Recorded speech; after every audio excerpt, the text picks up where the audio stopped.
ونستعينه ونستغفره ونؤمن به ونتوكل عليه ونعوذ بالله من شرور أنفسنا ومن سيئات أعمالنا من يهد الله فلا مضل له ومن يضلل فلا هادي له أشهد أن لا إله إلا الله وحده لا شريك له وأشهد أن سيدنا ونبينا ومولانا محمدا عبده ورسوله أرسله ربه بالحق بشيرا ونذيرا وداعيا إلى الله بإذنه وسراجا منيرا صلى الله تعالى عليه وعلى آله وصحبه وبارك وسلم تسليما كثيرا. أما بعد فأعوذ بالله من الشيطان الرجيم. بسم الله الرحمن الرحيم. يا أيها الناس إنا خلقناكم من ذكر وأنثى وجعلناكم شعوبا وقبائل لتعارفوا إن أكرمكم عند الله أتقاكم إن الله عليم خبير. وقال النبي صلى الله عليه وسلم إن الله لا ينظر إلى صوركم وإلى أجسامكم ولكن ينظر إلى قلوبكم وأعمالكم أو كما قال صلى الله عليه وسلم. கண்ணியத்திற்குரிய அல்லாஹ்வின் நல்லடியார்களே, பெருமானார் ஸல்லல்லாஹு அலைஹி வஸல்லம் அவர்களுடைய வாழ்வை குறித்து அதிகமாக பேசப்படுகிற ஒரு மாதம். ரசூல் ஸல்லல்லாஹு அலைஹி வஸல்லம் அவர்களுடைய பல்வேறு விஷயங்களை குறித்து பேசப்படுகிற இந்த மாதம் என்றாலுமே கூட, இவ்வளவு பயான்கள் பல்வேறு விஷயங்கள் சொல்லப்படுகிற போது கூட, உண்மையிலுமே இந்த சமூகம் நபி ஸல்லல்லாஹு அலைஹி வஸல்லம் அவர்களை எல்லா விஷயங்களிலும் முன்மாதிரியாக எடுத்து அவர்களை நாம் பின்பற்றி நடக்கிறோமா என்பதை எண்ணி பார்ப்பது கிடையாது. அவர்களை பின்பற்றுகிற விஷயத்தில் நாம் எந்த அளவுக்கு இருக்கிறோம் என்பதை எண்ணி பார்ப்பதில்லை. குறிப்பாக ரசூல் ஸல்லல்லாஹு அலைஹி வஸல்லம் அவர்களுடைய மார்க்கத்தினுடைய தனித்துவம் என்ன? உயர்வு தாழ்வற்ற ஒரு சமூகத்தை உருவாக்கினார். உயர்வு தாழ்வற்ற ஒரு சமூகம். ஏன்னா உலகத்தில் எல்லா அல்லாஹ்வால் அனுப்பப்பட்ட எல்லா நபிமார்களும் இந்த செய்தியை சொன்னாங்கதான். பிறப்பால் மனித இனத்துல உயர்வு தாழ்வு இல்லை என்று சொன்னாலுமே கூட, மற்ற எல்லா சமூகங்களுமே ஒரு கட்டத்துல அந்த மார்க்கத்தையே மாத்திட்டாங்க. யூதர்கள் யூதம் என்பது பனு இஸ்ரவேல் என்கிற குடும்பத்துக்கு சொந்தம், ஒரு குடும்ப மதமாக ஆக்கினாங்க. அப்படிதான் உலகத்துல பல சமயங்களும். பெருமானார் ஸல்லல்லாஹு அலைஹி வஸல்லம் அவர்கள் கொண்டு வந்த இந்த மார்க்கம் மட்டும்தான் ஒரு பெரிய தத்துவத்தை, உயர்வு தாழ்வு இல்லாத ஒரு சமூகத்தை உருவாக்கி பன்னெடுங்காலமாக அப்படிப்பட்ட ஒரு நிலைதான் இந்த மார்க்கத்துல இருந்துச்சு. பணக்காரன் ஏழை என்ற பாகுபாடு கிடையாது. பெருமானாருடைய தோழர்களை பெருமானார் எப்படி பார்ப்பாங்கன்னு சொன்னா, அழகை வைத்து யாருக்கும் முன்னுரிமை கொடுக்க மாட்டாங்க. இவர் அழகா இருக்கிறாரு, இவர் அழகா இல்லை. பெருமானாருடைய சபையில அபூபக்கருக்கு என்ன அந்தஸ்தோ அதே அந்தஸ்து தான் பிலாலுக்கும் தரப்படும், இல்லையா? அழகை வைத்து யாருக்கும் எந்த விதமான ஏற்றத்தாழ்வும் கிடையாது. பெருமானாருடைய சபையில ஒரு பணக்காரருக்கும் ஏழைக்கும் எந்த விதமான ஏற்றத்தாழ்வும் கிடையாது. அப்துல் ரஹ்மான் இப்னு அவுஃபுக்கும் உஸ்மான் ரலியல்லாஹு அன்ஹு அவங்களுக்கும் என்ன மரியாதையோ அதே மரியாதை தான் அம்மார் இப்னு யாசிருக்கும் ஹப்பாபுக்கும். பெருமானாருடைய சபையில் இருக்கிற யாருக்குமே இந்த எண்ணம் வந்தது கிடையாது.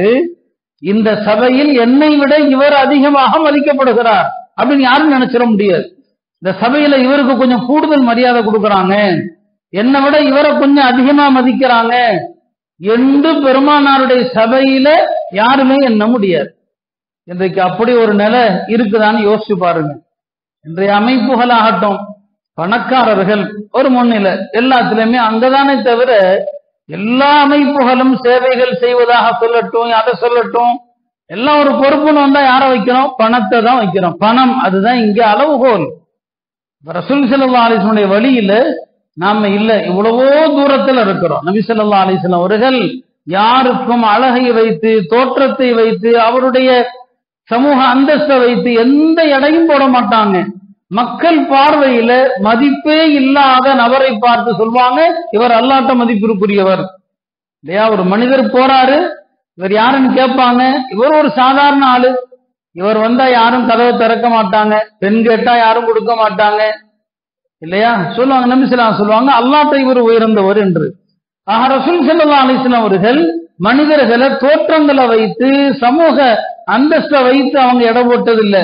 இந்த தீனுல் இஸ்லாத்தை யார்கிட்டையும் சொல்லுவாங்க, சின்ன பையன்டையும் சொல்லுவாங்க, எத்தகைய மனிதரிடத்திலும் சொல்ல தயங்க மாட்டாங்க. ஹைபர் போர் நடந்து கொண்டிருக்கிற ஒரு நேரம், பெருமானார் ஸல்லல்லாஹு அலைஹி வஸல்லம் அவர்கள் யூதர்களுடைய கோட்டையை முற்றுகையிட்டு இருக்கிற நேரம் அது. அந்த நேரத்துல ஒரு கருப்பு நிற ஒரு அடிமை, ஒரு ஆட்டு இடையர் வருகிறார். வந்து சொல்றார், யா ரசூலல்லாஹ், எனக்கு இஸ்லாம்னா என்னன்னு சொல்லுங்கன்னு சொல்லி. பாருங்க, போர்க்களம் இல்லையா, யூதர்களுடைய கோட்டையை சுத்தி இருக்கிறாங்க. அந்த நேரத்துல வந்து எனக்கு இஸ்லாத்தை சொல்லுங்க. சரி, சொல்ற ஆளு ஒரு பெரிய நபரா, ஒரு சமுதாயத்துல ஒரு பெரிய புறமுகரா, இந்த வேலையெல்லாம் இருந்தாலும் அவருக்கு முக்கியத்துவம் கொடுத்து சொல்றதுக்கு அப்படின்னா இல்ல. ஒரு யூதருடைய ஆடுகளை மேய்க்கக்கூடிய, கூலிக்கு வேலை செய்யக்கூடிய ஒரு ஆட்டு இடையன், எனக்கு இஸ்லாத்தை சொல்லுங்க. சம்பவத்தை அறிவிக்கக்கூடியவரே சொல்வாரு, பெருமானார் யாரையும் இழிவாக கருதி அவருக்கு இஸ்லாத்தை சொல்ல தயங்கியது கிடையாது. யாரா இருந்தாலும் சரி. உடனே நபி ஸல்லல்லாஹு அலைஹி வஸல்லம் அவர்கள் அவருக்கும் என்ன செய்யறாங்க, இஸ்லாத்தை சொல்றாங்க, கலிமா சொல்லி கொடுக்கறாங்க, முஸ்லீம் ஆயிடுறாரு. முஸ்லீம் ஆனதும் அவர் சொல்றாரு, யா ரசூலல்லாஹ், இந்த ஆடுகள் எல்லாம் என்னுடையதல்ல, நீங்கள் எந்த யூதர்களை முற்றுகையிட்டு இருக்கிறீர்களோ அதில் ஒருவருக்கான ஆடு, அந்த யூத எஜமானுக்குரியது. இப்ப நான் என்ன செய்யட்டும் இந்த ஆடுகளை? பெருமான, ஏன்னா நான் அங்க போய் கொடுக்கவும் முடியாது, கொடுத்தா உங்களுக்கும் அவருக்கும் போர் நடக்கிற காலம், நான் கொடுத்துட்டு உங்கள்கிட்ட வந்து சேர முடியாது, திரும்பி வர முடியாது. இந்த ஆடுகள் தானா எப்படி போகும்? பெருமானார் சொன்னாங்க, இந்த ஆடுகளுடைய முகத்துல அடிப்பா, எல்லா ஆடுகளும் அதற்குரிய எஜமான இடத்துல போய் சேரும்னு சொன்னாங்க. அந்த யூதர், அந்த அந்த இடையன் என்ன செஞ்சாரு, ஒரு பிடி அப்படி கல்லை எடுத்தாரு, பொடி கற்களை எடுத்தாரு, இந்த ஆட்டு மந்தையில முகத்துல அப்படி அடிச்சாரு. சொன்னாரு, நீங்கள் எல்லாம் உங்களுடைய எஜமானர்களிடத்திலே போய் சேருங்கள், இனி உங்களோடு நான் ஆடு வைக்க மாட்டேன் என்று சொல்லிட்டார். அந்த ஆடுகள் எல்லாம் கரெக்டா அந்த எஜமான அடைக்கப்பட்ட கோட்டைக்கு தான் போகுது. பின்னால் இருந்து யாரோ இயக்குவது போல போனதாக வரலாற்று நூல்கள்ல எழுதுறாங்க, சீரத் இப்னு ஹிஷாம்ல எழுதுறாங்க. ஆடுகள் எல்லாம் போய் உரிய ஒரு இடத்துல போய் சேர்ந்துருச்சு. இங்க ஒரு பாடம் இருக்குது, அந்த இடத்துலயும் பெருமானார் அமானிதத்தை பேண்றாங்க. சண்டையே யூதர்களோடு தான். நினைச்சிருந்தா யூதர்களுடைய ஆடுகள் தானே நமக்கானது என்று எடுத்திருக்கலாம். இல்ல, நீ அவருக்கு கூலி வேலை செய்யற ஆட்டை அங்க அனுப்பிடு. இப்ப அந்த ஆட்டிடையர் இப்பதான் முஸ்லீம் ஆகிறாரு, பெருமானாரோடு யுத்தம் களத்துல கலந்துக்கிறாரு. எங்கிருந்தோ வந்த ஒரு கல்லு தாக்கி மௌத்தா போயிட்டார், எங்கிருந்தோ வந்து மௌத்தாயிட்டார். பெருமானார் ஸல்லல்லாஹு அலைஹி வஸல்லம் உங்களுக்கு முன்னால அவருடைய பிரேதம் கொண்டு வரப்பட்டது. கொஞ்ச நேரம் பார்த்த நபி அவங்க திடீர்னு திரும்பிட்டாங்க. வேற சொல்லதான், என்ன திரும்பிட்டீங்க, அதிருப்தியா ஏதாவது? இல்ல இல்ல, இப்பவே அவர் சொர்க்கத்துல அவருடைய 2 ஹூர்லின் ஜோடிகளோடு இருக்கிறார், அதை பார்த்து வெட்கப்பட்டு நான் திரும்பினேன்னு சொன்னான். யோசிச்சு பாருங்க, ஒரு சராசரி ஒரு ஆட்டு இடையன், ஆடு மேய்க்கிற இடையன், ஒரு கருப்பு நிற அடிமை, அவருக்கும் இஸ்லாத்தை சொல்ல தயங்கல்ல.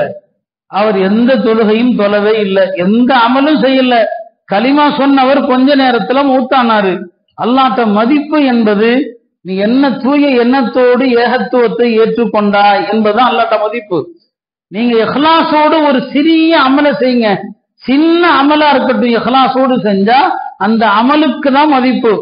அல்லாஹ் இந்த தோற்றத்தெல்லாம் பார்க்க மாட்டான். பெருமானார் அடிக்கடி சொல்லுவாங்கல்ல, எம்பூர் இல்லா சுவரிக்கும் இல்லா அஜ்சாமிக்கும், உங்களுடைய உருவங்களை தோற்றங்களை அல்லாஹ் பார்க்க மாட்டான். எம்பூர் இலா குலூபிக்கும், உள்ளத்தை பார்ப்பான். அந்த கடைசி நேரத்துல கலிமா அவர் அவ்வளவு தூய்மையா சொல்லி இருக்கிறாரு, ஒரு வார்த்தை சொல்லிட்டு அமலே செய்யாம சொர்க்கத்துக்கு போயிட்டாரு, ஹூர்லின் கூட இருக்கிறார். அல்லாஹ்விடத்துல மதிப்பு என்ன? உள்ளத்தோடு, தூய உள்ளத்தோடு நீங்கள் சொல்லுகிற அந்த வார்த்தை தான். பெருமானார் ஸல்லல்லாஹு அலைஹி வஸல்லம் அவர்கள் இப்படித்தான் மனிதர்களை எடை போட்டாங்களே தவிர யாரையும் தோற்றத்தை விட்டு எடை போடல. இல்லையா? நாம ஜனாசாக்களுக்கும் கூட ஒவ்வொரு ஜனாசாவுக்கும் ஒவ்வொரு கூட்டம் இருக்குது இல்லையா?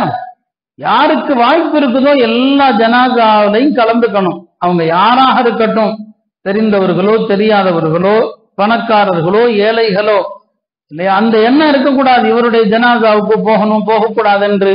பெருமானாருடைய காலத்துல ஒரு சாதாரண பெண்மணி தான், பள்ளிவாசலை கூட்டுகிற ஒரு பெண்மணி இறந்துட்டாங்க. மக்கள் சொல்ல தவறிட்டாங்க, பெருமானாரிடம் அறிவிக்கல. அந்த பெண் வரல, பள்ளிக்கு கூட்டக்கூடிய பெண் வரலையேன்னு கேட்டாங்க. இங்க அந்த அம்மா எங்கன்னு கேட்டாங்க. யார சொல்லலாம், இரவிலேயே அந்த அம்மா இறந்துட்டாங்க, இரவு நேரத்துல ஏன் உங்க தூக்கத்தை கெடுப்பானே, நாங்களே ராத்திரியோடு கொண்டு போய் அடக்கிட்டோம்னு சொன்னாங்க. என்கிட்ட நீங்க சொல்லக்கூடாதா, நீங்க உங்களில் ஒருவர் இறந்தால் அவருக்கு நான் தொழுவதன் மூலம் அல்லாஹ் மன்னரைகளை பிரகாசமாக்குகிறான். இந்த கபறுகள் மம்லூஅத்தும் குல்மன், அவைகள் இருளால் சூழ்ந்திருக்கிறது. நான் தொலை வைப்பதன் மூலம் அல்லாஹ் பிரகாசமாக்குறான், ஏன் சொல்லலன்னு சொல்லி துல்லூனி அலா கபரிஹா, எங்க அந்த அம்மாவுடைய கபரை காட்டுங்கன்னு சொன்னாங்க. அந்த அம்மாவுடைய கபருக்கு பக்கத்துல கபர்ல தொழுதார்கள். நபி ஸல்லல்லாஹு அலைஹி வஸல்லம் மஸ்ஜிதை கூட்டுகிற ஒரு சாதாரண பெண் என்று அலட்சியப்படுத்தல, ஒரு சராசரி பெண் என்று அலட்சியம் காட்டல. அங்கேயும் அவங்க உயர்வு கொடுத்தாங்க. அவங்க செய்யற அந்த சின்ன வேலை, அந்த வேலைக்கு அல்லாஹ்ட்ட எவ்வளவு பெரிய மதிப்பு நமக்கு என்ன தெரியும்? நமக்கெல்லாம் தெரியும் தான். அப்துல்லாஹ் இப்னு உம்மி மக்தூம் ஒரு பார்வை தெரியாத ஒரு ஏழை சஹாபி. அவர் விஷயத்துல அல்லாஹ் பெருமானாரை லேசா கொஞ்சம் கடிஞ்சுக்கிட்டான். பெருமானார் குறைஷி தலைவர்களோடு பேசும்போது அவர் வந்துட்டார். அவருக்கு தெரியாது நபி அவங்க யாரோடு பேசுறாங்கன்னு தெரியாது. அவருக்கு பாவம் பார்வை இல்லை, அதனால வந்துட்டார். அவரு பெருமானாருக்கு கொஞ்சம் சங்கடம், இந்த நேரத்துல வந்துட்டாரேன்னு சொல்லி அல்லாஹ் அந்த விஷயத்துல அவங்கள கண்டித்தான். அபசவத்தவல்லா அஞ்சா அஹுல் அமா என்று அல்லாஹ் கண்டித்தான். ஒரு பார்வை தெரியாதவர் வந்தபோது முகம் சுளித்தீர்களா, கடுகடுத்தீர்களா என்று நபியை கண்டிச்சான். இந்த ஆயத்து இறங்கின பிறகு அப்துல்லாஹ் இப்னு உம்மி மக்தூம் பெருமானாருடைய சபைக்கு வரும்போதெல்லாம் பெருமானார் அவரை இப்படித்தான் வரவேற்பார்கள். மர்ஹபம் பிமன் ஆஸபனி ரப்பி, யார் விஷயத்துல என் ரப்பு என்னை கண்டித்தானோ அத்தகைய இப்னு உம்மி மக்தூம் அவர்களே வருகன்னு சொல்லுவான். அல்லாவே உங்க விஷயத்துல என்ன கண்டிச்சுட்டான், வாங்க அப்படின்னு சொல்லி அவரை கூப்பிடுவாங்க. பெருமானார் அவருக்கு கொடுத்த மரியாதை என்ன? பார்வை தெரியாத சாதாரண மனிதர், ஏழைதான். பெருமானார் போர்க்களங்களுக்கு செல்வதாக இருந்தா மஸ்ஜிது நபவியில அவரை தான் தன்னுடைய ஹலீஃபாவா வச்சுட்டு போவாங்க. அவர் தான் என்னங்க ஜன்னத்து தொழுகை நடத்துவார். வெள்ளிக்கிழமை வந்தா அவர் தான் ஜும்மா நடத்துவாரு இல்லையா? மெம்பர்ல அவர் தான் ஹுத்பா ஓதுவார். யோசிச்சு பாருங்க, யாருடைய ஹலீஃபா? பெருமானாருடைய ஹலீஃபா. ஒரு பார்வை தெரியாத சாதாரண மனிதரை போருக்கு பயணங்களில் செல்கிற காலத்துல மஸ்ஜிதுல இமாம் ஹத்தீப் யாரு? அவர் தான். நாம இன்னைக்கு அப்படி யாருக்காவது ஒரு இடம் கொடுக்குமா? அந்தஸ்தை பார்க்கல, அவருடைய உயர்வை பார்க்கல, தோற்றத்தை பார்க்கல. சட்டமேதைகளிடத்துல ஒரு கருத்து வேறுபாடு இருக்குது, பார்வை தெரியாதவர் இமாம செய்யலாமான்னு சொல்லி. அதுக்கு காரணம் அவங்க எந்த பார்வையில பார்ப்பாங்கன்னா, அவருக்கு அசுத்தங்கள் இருப்பதெல்லாம் தெரியாது, சில நேரங்களில் தொழுகை கூடாம போயிடுமே அப்படிங்கிறதுக்காக பார்ப்பாங்க. மற்றபடி உயர்வு தாழ்வு அல்ல. அல்லாஹ்வுடைய தூதர் அவரை தான் வச்சுட்டு போவாங்க. பெருமானார் வர்ற வரைக்கும் அவர் தான் இமாம். அதை விட பெருமானார் அவருக்கு கொடுத்த உயர்வு என்ன? மஸ்ஜிது நபவியுடைய 2 முஅஸ்ஸின்களில் அவர் ஒருவர். பிலால் ஒரு முஅஸ்ஸின், அப்துல்லாஹ் இப்னு உம்மி மக்தூம் இன்னொரு முஅஸ்ஸின். பாருங்க, அவருக்கு பார்வை தெரியாது. பார்வை தெரியாதவர் முஅஸ்ஸினாக்குனா எப்படிங்க அவர் வக்துக்கு பாங்கு சொல்வாரு? வக்துக்கு அவர் எப்படி பாங்கு சொல்வாரு அப்படின்னா, அவருக்கு நேரம் வருவதை சொல்வதற்கென்றே சில பேரை நியமிச்சிருந்தாங்க.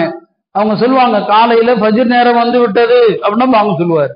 ஒவ்வொரு வக்துக்கும் பிலால் சில நேரத்துக்கு, அவர் சில நேரத்துக்கு. பெருமானாருடைய காலத்துல இரவுல 2 பாங்கு சொல்லுவாங்க. ஃபஜ்ர் வக்துக்கு முன்னால ஒரு பாங்கு, வக்து வந்ததும் ஒரு பாங்கு. இன்னைக்கு நாம ஹரமைன் ஷரீஃபில் அப்படித்தானே பாக்குறோம். புனித மக்காவிலும் மதீனாவிலும் 2 பாங்கு. பெருமானார் காலத்துல அப்படிதான். முதல் பாங்கு யாரு சொல்லுவாரு? பிலால் சொல்லுவாங்க. 2வது பாங்கு இப்னு உம்மி மக்தூம் சொல்லுவாங்க. மக்களுக்கு பெருமானார் சொல்லிடுவாங்க, பிலால் பாங்கு சொன்னா சஹர் சாப்பிடுறத நிறுத்திடாதீங்க.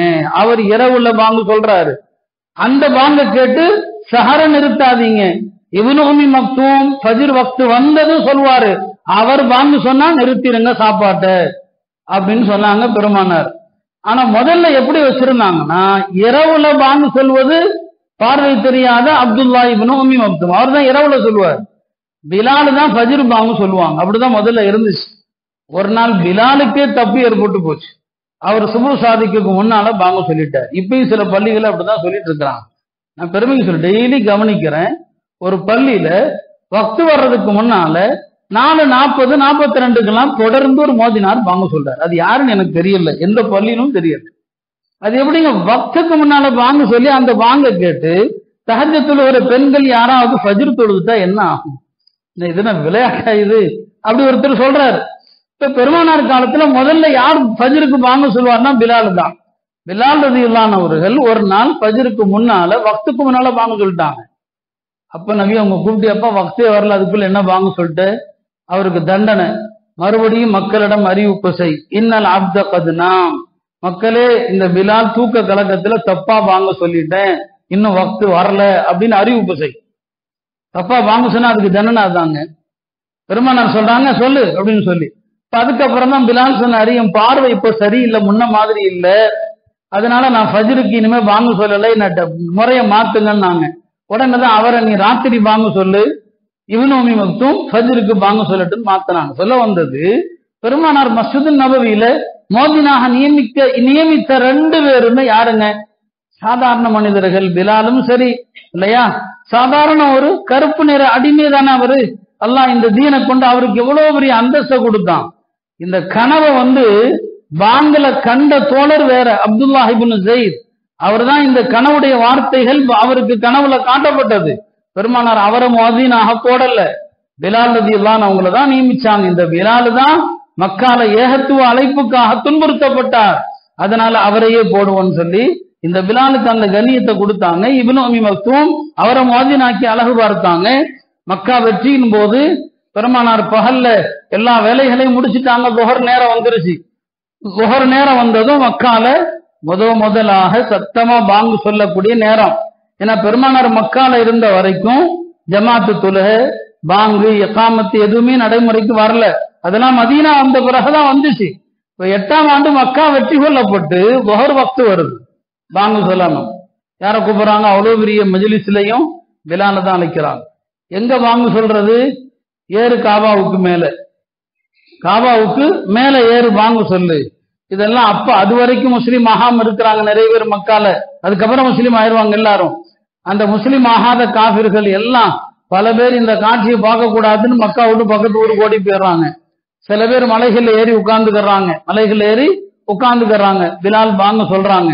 அந்த தலைகள் ஒவ்வொன்றும் ஒவ்வொரு விதமான கமெண்ட்ஸ் சொல்லுது, ஒவ்வொரு தலைவரும் ஒவ்வொன்றும். ஒருத்தர் சொல்றாரு, என் தந்தை வாக்கியம் மிக்கவர், கொடுப்பினை மிக்கவர், இந்த காட்சியை பார்க்கல. ஒருத்தர் சொல்றாரு, இந்த ஆளு பாங்கு சொல்றது அல்லாஹ்வுக்கு பிடிக்காத செயலா இருந்தா அல்லாஹ் இந்த ஆளை தண்டிக்க தான் போறான் அப்படின்னு ஒருத்தர் சொல்றாரு. அபூ சுஃபியானும் உட்கார்ந்து இருக்கிறாரு, அவரும் முஸ்லீம் ஆகல. என்ன அபூ சுஃபியான், நீங்க என்ன சொல்றீங்க? நான் எதுவுமே பேசலப்பா, நான் என்ன பேசினாலும் இங்க இருக்கிற கல்லும் முகமதுக்கு சொல்லி கொடுத்துருன்ட்டார். நான் என்ன கருத்தை சொன்னாலும் இங்க இருக்கிற கல்லும் அவருக்கு சொல்லி கொடுத்துரும், வம்பே வேண்டாம், நான் எதுவுமே பேசல அப்படின்ட்டார். பிலால் தான் பாங்கு சொல்லி முடிச்சுட்டாங்க. ஜிப்ரீல் வந்தாங்க, யார் என்னென்ன சொன்னாங்களோ எல்லாத்தையும் சொல்லிட்டாங்க. இவர் இப்படி சொன்னார், இவர் இப்படி சொன்னார். நேரா நபிஸல்லாஹு வந்தாங்க அந்த தலைவர்கள்ட்ட. லகத் அலிம்துல்லதீ மா குல்தும், நீங்க என்னென்ன சொன்னீங்களோ எல்லாம் எனக்கு தெரிஞ்சு போச்சுன்னு சொல்லி உடனே அந்த இடத்துல 2 பேரும் முஸ்லீம் ஆயிட்டாங்க. யார சொல்லலாம், இதுவரைக்கும் எங்களுக்கு தெரியல, நீங்க இப்ப இந்த இடத்துல நீங்க இல்ல, எப்படி உங்களுக்கு தெரிஞ்சது? முஸ்லீம் ஆயிட்டாங்க. சொல்ல வந்தது என்ன? காபாவுக்கு மேல் வாங்க சொல்லுகிற அந்த உயரிய அந்தஸ்தை யாருக்கு கொடுத்தாங்க? தன்னுடைய குடும்பத்துல உள்ள யாருக்காவது கொடுத்தாங்களா? குறைஷி குலத்துல உள்ள யாருக்காவது அந்த அந்தஸ்தை கொடுத்தாங்களா? எந்த சமயமாவது ஒரு சராசரி மனிதனுக்கு அவனுடைய ஆலயத்துல இந்த கண்ணியத்தை, இந்த மரியாதை கொடுக்குமா எந்த மதமாவது? பெருமானார் ஸல்லல்லாஹு அலைஹி வஸல்லம் அவர்கள் ஹஜ்ரத் பிலால் ரலியல்லாஹு அவர்களுக்கு தான் அந்த இடத்தை கொடுத்து அழகு பார்த்தாங்க. மக்காவுடைய தலைவர்கள் சகிக்க முடியல, அவங்களால ஜீரணிக்க முடியல அந்த காட்சி. ஏன்னா அவங்கள்ட்டையும் இங்க பிராமணர்கள்ட்ட என்ன உயர்வு தாழ்வு இருக்குதோ அவங்கள்ட்ட இருந்துச்சு. யூதர்களிடத்துல என்ன உயர்வு தாழ்வு இருந்ததோ அதெல்லாம் அவங்கள்ட்ட இருந்தது. எல்லாத்தையும் ஒழிச்சு கட்டினாங்க தானே, எல்லாவற்றையும் ஒழிச்சு கட்டினாங்க. யாரையும் பெருமானார் ஸல்லல்லாஹு அலைஹி வஸல்லம் அவர்கள் சாதாரணமாக எப்போதுமே கருதியது கிடையாது. இந்த மார்க்கத்துல தூய எண்ணத்தோடு செய்யக்கூடிய அமல், அவ்வளவுதான். இன்ன அக்ரமக்கும் இன்தல்லாஹி அத்காக்கும், உங்களில் அல்லாஹ்விடம் உயர்ந்தவர் யாருன்னு சொன்னா அவருடைய இறையச்சம். அல்லாஹ் அதை தான் பாக்குறான். தக்வாஹா ஹுனா, இந்த தக்வாவை தான் பாக்குறான். அதனாலதான் நபி ஸல்லல்லாஹு அலைஹி வஸல்லம் யாரையுமே குறை சொல்ல அனுமதிக்கவே மாட்டான். ஏதாவது 1-2 செஞ்சிருப்பாங்க. ஒரு சஹாபி ஆமிர் இப்னுல் அக்வா, ஹைபர்ல அவர் இறந்துட்டார். அவர் எப்படி இறந்தாருன்னு தெரியலங்க, இறந்துட்டார் ஆமிர் இப்னுல் அக்வா. சில பேர் என்ன நினைச்சாங்கன்னா அவர் கையில வச்சிருந்த வாளால அவரே குத்தி தற்கொலை பண்ணிட்டாருன்னு சில பேர் பேசிட்டாங்க. எல்லா கூட்டத்திலையும் சில அவதூறுகள் பேச சில பேர் இருக்கதான் செய்வாங்க. அவங்க சில பேர் அப்படி பேசிட்டாங்க. பெருமானார் ஸல்லல்லாஹு அலைஹி வஸல்லம் சொன்னாங்க, இல்லவே இல்லை, அவர் அப்படிப்பட்ட சஹாபி இல்லை. இன்னஹு ஜாஹிதுன் முஜாஹிதுன், அவர் தீனுக்காக கஷ்டப்பட்டு அல்லாஹ்வுடைய பாதையில போராளியாக இறந்திருக்கிறார் அப்படின்னு சொல்லிவிட்டு சொன்னாங்க, இந்த புவியில் நடந்த அரபுகளில் அவரை போன்ற மனிதரை பார்க்க முடியாதுன்னு சொன்னாங்க. இந்த பூமியில அவரை மாதிரி ஒரு அரபி யாரும் நடந்ததில்லை. ரசூல் ஸல்லல்லாஹு அலைஹி வஸல்லம் எந்த மனிதரையும் யாரும் குறைத்து பேசுவத எந்த இடத்திலையும் நபி ஸல்லல்லாஹு அலைஹி வஸல்லம் அவர்கள் இடமே கொடுக்க மாட்டான். அவருடைய செயலுக்கான என்ன சின்னதோ பெரியதோ அவருடைய செயலுக்கு அல்லாஹ்ட்ட மதிப்பு இஹ்லாஸை பொறுத்து தான். யாரா இருந்தாலும் சரி, உயர்ந்தவரோ தாழ்ந்தவரோ, உயர்ந்தவர்கள் எல்லாருக்குமே அதான் மதிப்பு. அன்னை ஹதீஜா இருக்கிறாங்க, அவங்க இந்த தீனுக்காக எவ்வளவு தியாகங்கள், பெருமானாருக்காக எவ்வளவு அர்ப்பணிப்புகள் இல்லையா. முதல்ல பெருமானாருக்கு நபித்துவம் வந்த போது அதை மனைவிட்ட தான் சொன்னாங்க, வேற யார்ட்டையும் சொல்லல, மனைவிட்ட தான் சொன்னாங்க. ஹஜ்ரத் ஹதீஜா அவர்கள் ஈமான் கொண்டாங்க, பெருமானாருக்கு ஆதரவா இருந்தாங்க, பெருமானாருடைய உள்ளத்தை ஊக்கப்படுத்தினாங்க, எல்லா கஷ்ட நஷ்டங்களிலும் பங்கெடுத்தாங்க. அதற்கு என்ன பரிசு அவங்களுக்கு கிடைத்தது? அல்லாஹ் தஆலா 2 பரிசை கொடுத்தான். ஒன்று ஜிப்ரீல் அலைஹிஸ்ஸலாம் அவர்களிடத்துல சொல்லி, போய் ஹதீஜா அவர்களுக்கு என்னுடைய சலாமை சொல்லுங்கள் என்று அல்லாஹ் வந்து ஜிப்ரீலிடம் சொல்லி அன்னை ஹதீஜாவுக்கு சலாம் சொல்லுமாறு சொன்னான். அல்லாஹ்வுடைய சலாமை பெற்ற ஒரு தோழர், ஒரு சஹாபி யாருன்னா அன்னை ஹதீஜா அவங்க தான். இரண்டாவது என்ன, நபி ஸல்லல்லாஹு அலைஹி சொன்னாங்க, அல்லாஹ் எனக்கு ஹதீஜாவுக்கு ஒரு சுப செய்தி சொல்லுமாறு ஆணையிட்டான். அல்லாஹ் அவர்களுக்கு சொர்க்கத்துல ஒரு முத்து மாளிகை, அந்த மாளிகையில கூச்சல் இல்லை, அந்த மாளிகையில குழப்பம் இல்லை, ஒரு அமைதியான முத்து மாளிகையை கொண்டு அல்லாஹ் அவங்களுக்கு சுப செய்தி சொன்னான் என்று பெருமானார் சொன்னாங்க. அப்போ ஹதீஜா ரலியல்லாஹு அன்ஹாவுடைய அந்த தியாகம் தூய்மையானதாக இருந்தது. அதற்குரிய பரிசு என்ன என்பதை பெருமானார் ஸல்லல்லாஹு அலைஹி வஸல்லம் அவர்கள் அதை அவங்களுக்கு சொன்னாங்க. அதனால அருமையானவர்களே, பெருமானாருடைய வாழ்க்கைய பல்வேறு கோணங்கள்ல பேசப்படுகிற இந்த காலகட்டத்திலையும் கூட நாம சமூகத்துல பாரபட்சம் பார்க்கிறோம், ஏற்றத்தாழ்வு பார்க்கிறோம், பணக்காரன் ஏழன் பிரிக்கிறோம். ஹஜ்ரத் சஅத் பின் அபி வக்காஸ் அவர்கள் கொஞ்சம் ஒரு முறை அவங்களுக்கு தான் உயர்ந்தவர் அப்படிங்கிற ஒரு பெருமை வந்துருச்சு. தான் உயர்ந்தவர் என்று, அந்த குறைஷி வம்சத்தை சார்ந்தவர், கொஞ்சம் வசதியானவர். அப்பதான் நபி ஸல்லல்லாஹு அலைஹி வஸல்லம் சொன்னாங்க, சாத் அவர்களே தெரிந்து கொள்ளுங்கள், இன்னமா துன்சரூன் வ துர்ஸகூன் பிதுஆஃபாயிக்கும். இத எல்லா பணக்காரர்களுக்கும் ஒரு செய்தியா பெருமானார் சொன்னாங்க. பணக்காரங்களுடைய எண்ணம் என்ன? நம்மளாலதான் எல்லாம் நடக்குது இல்லையா, நம்மளாலதான் மதரசா நடக்குது, நம்மளாலதான் மஸ்ஜித் நடக்குது, நம்மளாலதான் ஊர்ல உள்ள ஏழை குமர்கள் எல்லாம் கல்யாணம் கட்டி கொடுக்கப்படுறாங்க, என்னால் என்னால் என்னால் என்று பணக்காரன் நினைக்கிறான். சஅத் பின் அபி வக்காஸுக்கும் மனசுல வந்துருச்சு. பெருமானார் எல்லாருக்கும் ஒரு சாட்டை அடியாக சொன்னாங்க, அறிந்து கொள்ளுங்கள், அல்லாஹ்வுடைய உதவி உங்களுக்கு கிடைப்பதும் அல்லாஹ்வுடைய புறத்தில் இருந்து வாழ்வாதாரம் வழங்கப்படுவதும் சமூகத்தில் உள்ள பலவீனமான மனிதர்களை கொண்டுதான். இன்னமா துன்சரூன் வ துர்ஸகூன பிதுஆஃபாயிக்கும். உங்களில் உள்ள சாமானிய மனிதர்கள், உங்களில் உள்ள பலவீனமான மனிதர்கள், உங்களில் உள்ள ஏழை எளிய மக்கள், அவர்களை கொண்டுதான் அல்லாஹ் உங்களுக்கு வாழ்வாதாரத்தை வழங்குகிறான், உங்களுக்கு உதவி செய்கிறான் என்று சொன்னான். அதனாலதான் பெருமானார் ஸல்லல்லாஹு அலைஹி வஸல்லம் ஏழைகளோடு தான் இருப்பாங்க. போர்க்களத்துல 5 வகையான படைப்பிரிவு இருக்கும் பெருமானாருடைய காலத்துல. அந்த 5 வகையான படைப்பிரிவுல கடைசியா வருவாங்க யாருன்னு சொன்னா, அவங்கள்ட்ட சரியான வாகனம் இருக்காது, மெலிந்து போன நோய்வாய்ப்பட்ட பலவீனமான வாகனத்துல ஏழை தோழர்கள் வந்திருப்பாங்க. பெருமான் இந்த வேகமா நல்ல குதிரை வச்சிருப்பாங்க, நல்ல ஒட்டகங்கள் வச்சிருப்பாங்க, வேகமா போயிடுவாங்க. ரசூல் ஸல்லல்லாஹு அலைஹி வஸல்லம் இந்த கடைசியில வர்றாங்க பாருங்க, அவங்களோடு தான் இருப்பாங்க. சொல்லுவாங்க, உபூனி ஃபீ துஆஃபாயிக்கும். உங்களில் பலவீனமான மக்கள் இருக்கிறார்களே, அவர்களிடையே என்னை தேடுங்கள். பலவீனமான மக்களிடையே என்னை தேடுங்கள், நான் அங்கதான் இருப்பேன், நான் பணக்காரங்களோடு இருக்க மாட்டேன். ஏழை எளிய சாதாரண மனிதர்கள், அவங்களோடு என்னை தேடுங்கள் என்று அந்த பலவீனமான மக்களோடு அவங்களுக்கு ஆதரவான வார்த்தைகளை சொல்லி, சில நேரங்கள்ல சில பேருடைய ஒட்டகம்லாம் ஒண்ணுமே நடக்காது, படுத்துரும், அவங்களுக்காக அதுல தட்டி கொடுப்பாங்க, அவங்களுடைய பரக்கத்தான கையில அந்த ஒட்டகம் வேகமா போக ஆரம்பிச்சிரும். இப்படித்தான் பெருமானார் ஸல்லல்லாஹு அலைஹி வஸல்லம் அவர்கள் தன் தோழர்களை, தன்னுடைய நண்பர்களை பெருமானார் ஸல்லல்லாஹு அப்படிதான் பார்த்தாங்க. அந்த மாதிரிதான் பொறுப்புகளையும் கொடுத்தாங்க. அவங்க பணக்காரன் ஏழைங்கிற அந்த அடிப்படையில பார்க்கல, தூய எண்ணத்தோடு செயல்படக்கூடிய யாராக இருந்தாலும் அவங்களுடைய தூய்மையை மதிப்பாங்க, அவங்களுடைய செயலை மதிப்பாங்க. யாரை குறித்தும் தவறாக எடை போடுவதை பெருமானார் ஸல்லல்லாஹு அலைஹி வஸல்லம் அவர்கள் ஒருபோதும் விரும்பியது கிடையாது. அதனால அந்த அடிப்படையில இன்றைக்கு நாம எவ்வளவோ பேசுறோம், ஆனா பெருமானாருடைய இந்த நடைமுறை, இந்த அழகான உஸ்வா, அல்லாஹ் சொல்றானே லக்கத் கான லக்கும் ஃபீ ரசூலில்லாஹி உஸ்வத்துன் ஹஸனா, இந்த அழகான உஸ்வத்துன் ஹஸனா நம்மள்ட்ட இல்லை, எதுலையுமே கிடையாது. பெருமானாருடைய அழகிய முன்மாதிரியை எதுலையுமே நாம எடுத்துக்கொள்ள விரும்பல இல்லையா? பெருமானார் ஸல்லல்லாஹு அலைஹி வஸல்லம் அவர்கள் ஒரு கூட்டத்துல இருப்பதை சஹாபாக்கள் பெருமையாக நினைப்பாங்க. ஆனாலும் கூட எந்த சஹாபியும் தன்னுடைய திருமணத்திற்கு பெருமானாரை அழைத்து வந்து உட்கார வைத்து துவா செய்யுங்கன்னு சொன்னதில்லை. ஏன்னா பெருமானார் எளிமை விரும்பினாங்க, எளிமையான திருமணங்களை விரும்பினாங்க. இந்த விஷயத்துல நாம அல்லாஹ்வுடைய தூதருடைய முன்மாதிரி எடுக்கிறோமா? இல்லை. ஆடம்பரங்கள், ஒரு கல்யாணத்துல ஆகிற செலவுல ஒரு 10ல் ஒரு பகுதியை நாம செலவு செஞ்சோம்னு சொன்னா ஒரு ஸ்கூல் கட்டிடலாம் இல்லையா? அதுல இன்னும் கொஞ்சம் அதிகமா நாம எடுத்துக்கொண்டோம்னு சொன்னா ஒரு கல்லூரி கட்டிடலாம். அவ்வளவு பெரிய ஒரு செலவுகளை இந்த திருமணத்துல இந்த சமூகம் வீணாக்குது. எனவே ரசூல் ஸல்லல்லாஹு அலைஹி வஸல்லம் அவங்க முன்மாதிரி என்ற கோணத்துலதான் பெருமானாருடைய வாழ்க்கையை நாம அணுகணும். அதனால யாரையுமே தோற்றங்களை வைத்து எடை போடக்கூடாது, யாருடைய தோற்றத்தையும் சாதாரணமாக நினைக்க கூடாது. சில பேர் உருவ கேலி, தோற்ற கேலியும் செய்வாங்க. ஹஜ்ரத் இப்னு மஸ்ஊத் ரலியல்லாஹு அன்ஹு அவர்கள் குர்ஆனை முதலாக மக்கால சத்தமா ஓதிய சஹாபியாருங்க இப்னு மஸ்ஊத். குர்ஆனை முதலா சத்தமா அவங்க தான் ஓதுனாங்க. பெருமானார் ஓதுவாங்க, அவங்க யாருக்கும் பயப்பட மாட்டாங்க. காபால ஓதுவாங்க, இரவு நேரத்துல வீட்டுல ஓதுவாங்க. இஸ்லாத்தை ஏற்ற முஸ்லிம்கள் யாரும் சத்தமா ஓத மாட்டாங்க, பயம்.